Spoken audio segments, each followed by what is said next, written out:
Revana malala mpifaliana zao ntsika miona toy zao indray mifampizara ny mofinaina ary amaky fiain'ny tenin'Andriamanitra indrindra ahafantarantsika sakafom-panao antsika menza mofinaina ho antsika izany. Ho aminareo ny fahasoavana sy ny fiadanana fa Andriamanitra ray sy Jesosy Kristy Tompontsika izay manolotra ny tena noho ny fahotantsika hanafahana antsika amin'izao mpiarabelona ratsy fanahy izao araka ny sitrapon'Andriamanitra raintsika. Amen. Sabotsy 9 Novambra 2022 imanjena antsika ny lohahevitra hoe iaino te-panahy araka an'Andriamanitra. Andeha ry avana idera sy ankalaza ny Tompo isika. Ny famindram-pon'i Jehovah no raiky mandrakizay hatramin'ny taranaka faramandimby no ampahafantara ny vavako ny fahamarinanao. Fa hoy izaho, ho tovoana marak'izay famindram-po, ny fahamarinanao ampitoerinao any an-danitra. Efa nanao fanekena tamin'ny voafitoko aho, eny efa nenina tamin'ny Davida mpanompoka hoe ampitoetra ny taranako marak'izay aho, ka nanga seza fiandriananao hatramin'ny taranaka faramandimby. Ary lanitra ideran'ny fahagagana ataonao Jehovah, ary ho fahamarinanao koa ao amin'ny fiangonan'ny olo-masina. Amen.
hivavaka isika.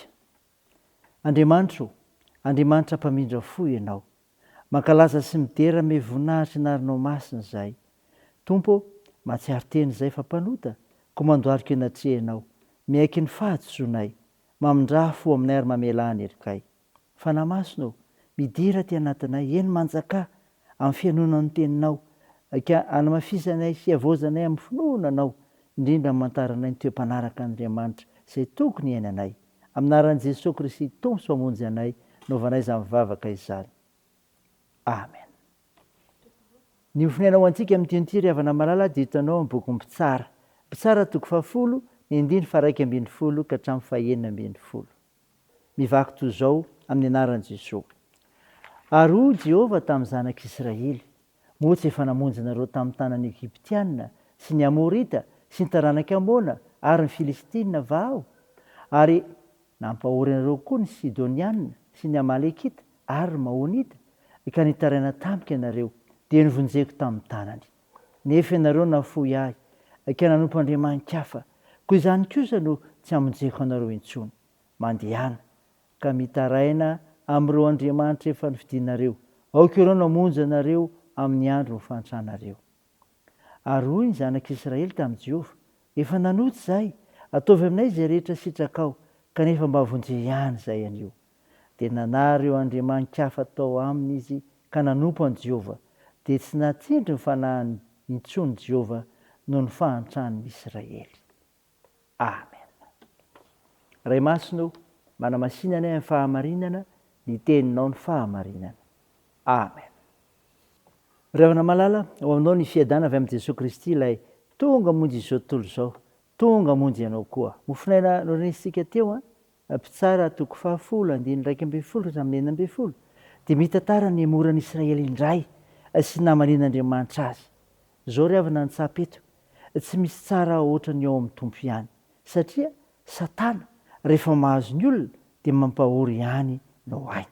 Hitantsika izany ny 2:4. Ny namoizan'ny zanak'Israely an'i Jehovah Andriamanitra ry havana dia noho nanompon'ny sampin'ireo Filistina sy ny Amonita ihany. Ary tsy ireo ihany fa mbola misy ny andriamanitry ny Kananita sy ny Siriana ary ny andriamanitry ny Moabita. Zao no izy anefa tsy nahita fahasambarana akory tamin'ny fivavahan'ireo andriamanitra kely nivavahan'ireo, fa voamaiky aza nampahoriany nandritry ny 20 taona. Ao amin'i Jesosy ihany ry havana no misy an'izany, satria izy no andrin'ny fiadanana araka ny ambarin'i Isaia 7:5. Satria na dia tofoka azy Andriamanitra dia mbola mamindra fo ihany rehefa tena tapa-kevitra tanteraka anarin'ny sampy ny olona. Izany ry havana voalaza amin'ny 2:1. Hita teo fa tena tofoka Jehovah tamin'ny fampirafesan'ny zanak'Israely azy, tsapantsara fa nijaly ireo, saingy tsy mamonjy mihitsy izy rehefa mbola manan'andriaman-kafa ireo olon'ireo. Mazava ihany satria tsy azo afangaro amin'ny hafa izy. Rehefa tapa-kevitra kosa nefa ny olona ny anarin'ny sampiny dia tsy mahatsindry ny fanahiny Andriamanitra. Ry havana malala, raha tsapantsika fa mahantra loatra isika noho ny ataon'ny devoly, mila miala amin'ny faharatsiana aloha. Ao anatin'izany ny sampy tehirizintsika, tsy midina mamonjy mihitsy ny tompo raha tsy miala aloha ny ratsy, ary tsy ny hafa no manala an'io, fa isika, izaho, ianao, ilay manao ilay faharatsiana mihitsy no mila miala amin'izany. Ry havana malala, raisa ny sitrapon'Andriamanitra izany, tsy misy tsara ohatra ny ao amin'ny tompo ihany, ary dia ambaran'ny ten'Andriamanitra antsika izany, mba hahafahantsika miala amin'ny ratsy fa mitoetra kosa amin'Andriamanitra, miverina amin'Andriamanitra ny amin'ny fibebahantsika. Amen. Andeha hivavaka isika. Tompo, misaotra no mofinaina nomenao izay milaza fa tsy misy tsara ohatra ny ao amin'ny tompo ihany, satria Satana rehefa mahazo ny olona dia mampahory ihany ny ainy, ny tokony iainana ny toem-panaraka an'Andriamanitra. Satria ihany koa na dia tofoka azy Andriamanitra dia mbola mamindra fo ihany rehefa tena tapa-kevitra tanteraka anarin'ny sampy ny olona. Mivavaka aminao izay Tompo, amin'ny tompona anjara sy ny vahoaka an'Andriamanitra hanatrika fanompoavahana rahampitso alahady mba hitombon'ny olombonjeny.